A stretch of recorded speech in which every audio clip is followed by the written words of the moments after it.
Thanks for being a part of our study in Deuteronomy. Rudy, it's your day off, and we're down at Frickin' Frack filming all of these 7 days worth today, and thank you for taking your time to do so. Thanks for having us. Yeah. We're going to look at the Festival of Booths.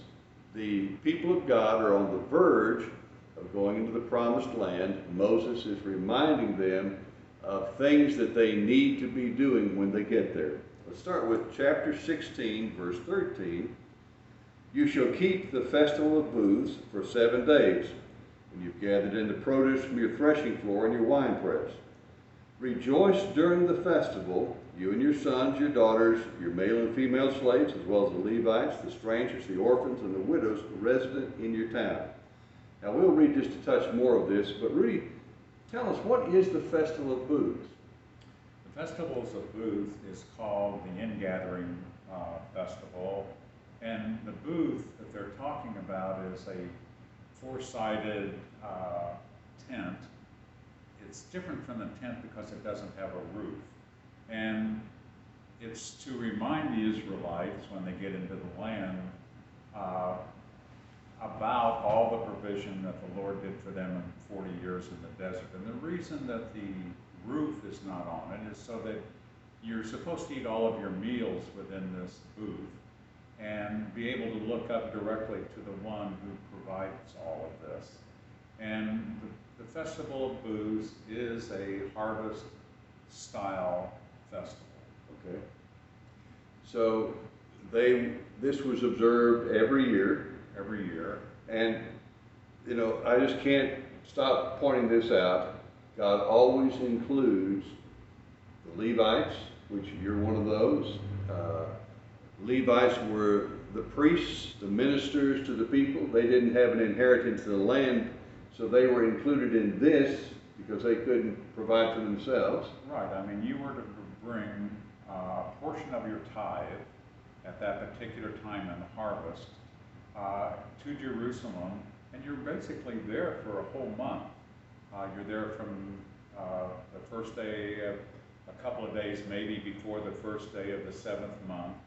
And the Festival of Booths doesn't start till the 15th day of that month, but it lasts to the 22nd. So you can see a couple of days before the 7th month begins, and you're there till the 22nd, you're there for a whole month.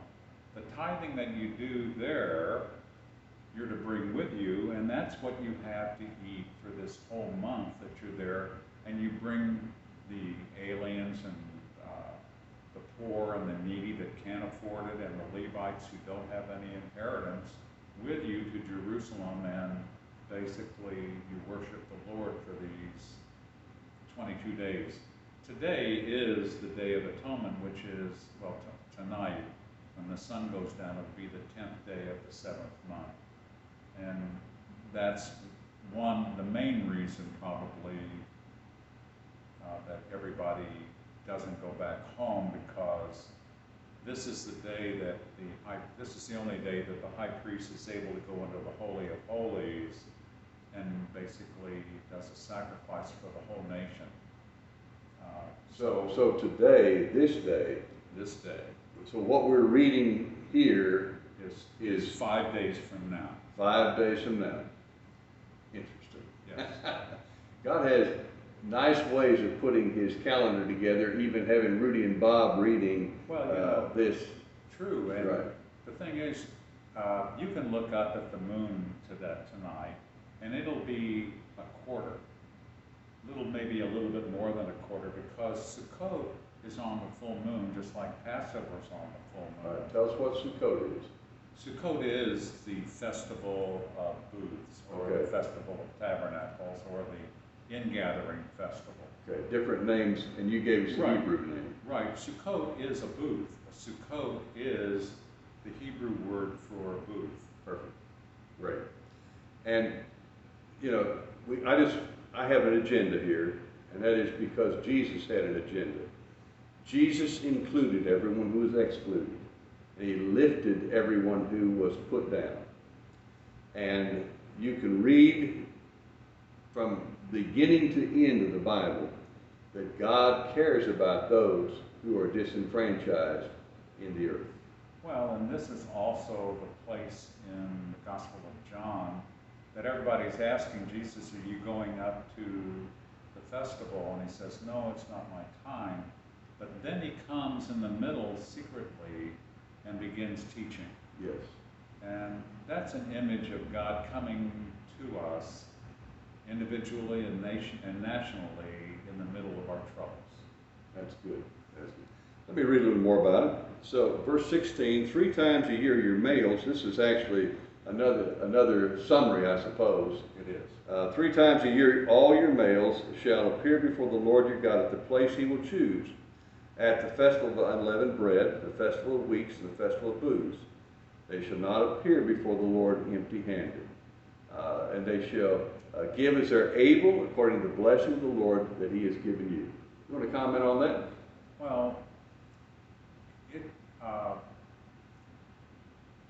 you're to give 1/10, and you're to be a generous giver and do it with a gladdened heart, because that's really what the Lord wants you to begin to understand. I know personally that when I began understanding tithing better, that my testimony of that is that I lived much better with 90% than I ever did with 100. That's so true. I just see it as this biblical truth. Yeah. Yeah, I agree with you on that. And that's what he wants you. He wants you to find out what I just said. Yeah, yeah, that is so true. Hey, thank you so much for being a part today. We'll be looking tomorrow at Judges, and so we'll be talking about the court system. And Rudy, thank you for your time. God bless you. You have a great day.